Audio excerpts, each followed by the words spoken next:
I have a certain dream now, which I tell some of my students too. Because there's something about personal research and institutional research and student research and so on, and then the pure and applied research. So I'm coming to one area of research which is probably in the future. I call it emotional computing. And then whenever I do something nowadays, I coin a term in my class or students. I go and Google to check whether somebody has invented this term. It turns out that this term has not been invented. Emotional computing. There is something to do with computing and emotions, all that will be there. Now, what is my emotional computing platform?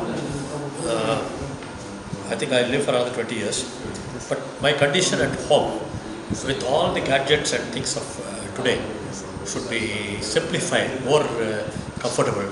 Then how it will work? I'll come inside, walk around, see in front of a television screen, there is a picture screen.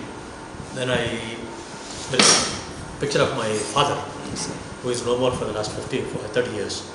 Then that picture opens its mouth. Okay, then I say, Father, I like to see something happen today. Let's say I'm describing a scene, not very comforting. Then that picture says, mind you, it opens like my father, who is no more for 30 years. But his picture will say, oh really, what happened, what is the problem?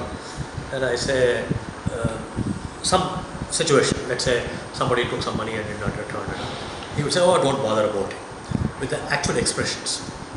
So it is like recreating lost. I'll tell you something. When I was telling some student, I had invented a name for this again.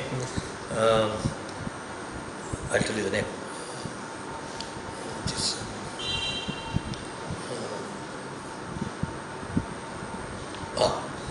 I put it in a short note in my department colleagues just circulated an email. I said the future is disembodied Methuselah complex. Now, this sounds very technical, but it is like this.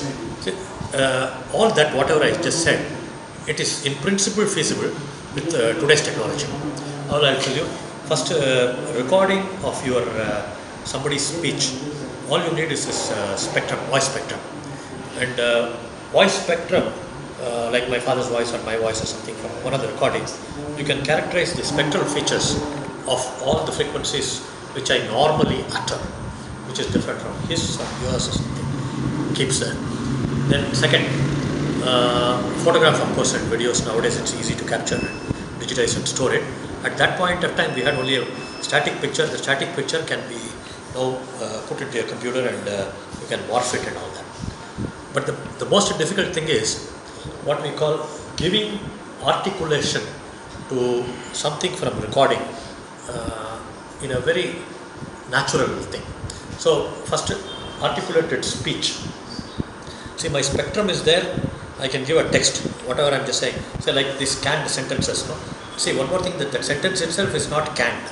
It comes automatically, but let's say it's canned. Oh, is it all right? You are all right with that. That scanned sentence can be pulled from a database, and then it can be stitched together from the sentential form to a spoken form, and then the spectrum can be captured and it can be sort of synthesized. That's the way it can work. Now, the intermediate steps are hard. Along with that, the more hard thing is this human expressions, the facial expressions which give the eyes twinkling and the lips becoming like this or sad coming like this, the mouth drooping. That's hard. But in some sense, the films, the movie people who play the cartoons and things like that, they have become experts at that. So at some time the technologies from the movie guys who are more like science fiction and things like that will come to well. But lots of things are in pieces are possible. Forget about the giving a human-like output of a static picture. Synthesizing speech from text, it's quite doable now. The converse of understanding speech, or just like we understand, you and I understand, a machine to understand and render it back, that is difficult. So in the absence of it, lastly, I said I will have a simpler interface. Like I have, this little hearing impaired people, like old age people become more hearing impaired first. Our cognitive facilities, the first thing to go is hearing. Speaking will remain, eyesight will remain. So among the inputs which goes into the human brain, hearing and output speaking. Similarly, reading, output writing or text typing. The hearing will go first. It's somehow that our hearing apparatus somehow goes weak. So I have this difficulty, in fact, at home with my mother itself, and I was telling I should not have the difficulty. So you come home, then I can't hear you, but I can speak. So you want to say the same thing. So you say something like normally, then a teletext should appear. So I just look at the screen and then you say, sir, we are trying to record what about your dream. Then that should just come like a text. Sir, we are trying to record what's your dream. Oh, I see. I read that fast. Then I say, yeah, but now I say 20 years ago I was thinking that there should be a machine which will automatically convert what you spoke into a text, so that I can just sit and relax and read like this. So that way it will remove the pain of communicating with people who have difficulty hearing. Yes. It's a very normal prosthetic with old age people.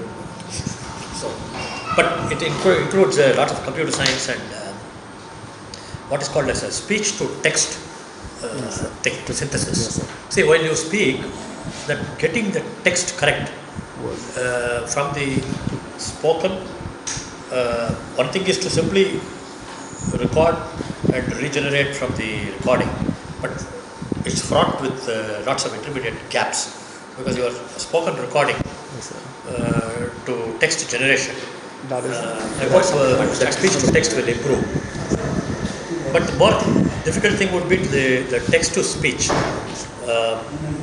text to understanding. This is of course partly research and current research which I continue. How to make capsules, summaries, abstractions, simplifications, rewriting of lots of text like this into forms simple, which are easy to understand. This is one of my dream projects, that there should be a very automatic text cleanup and simplifier. So, for example, this whole paragraph should be somehow to be simplified into some 3-4 sentences. It's a dream. But there are lots of tools and lots of things which go on. But somehow human beings are able to do these things a little better, but at a slower rate. But machines will be able to do it at a faster rate, but not so effective yet. So this is more like text to text. Speech to text is immensely difficult, because somehow the speech is something which two human beings are involved. You are speaking and my understanding. In some sense, automating that process misses one component. So anyway, these are all something like what I call unfinished tasks. Dreams. Thank you, sir.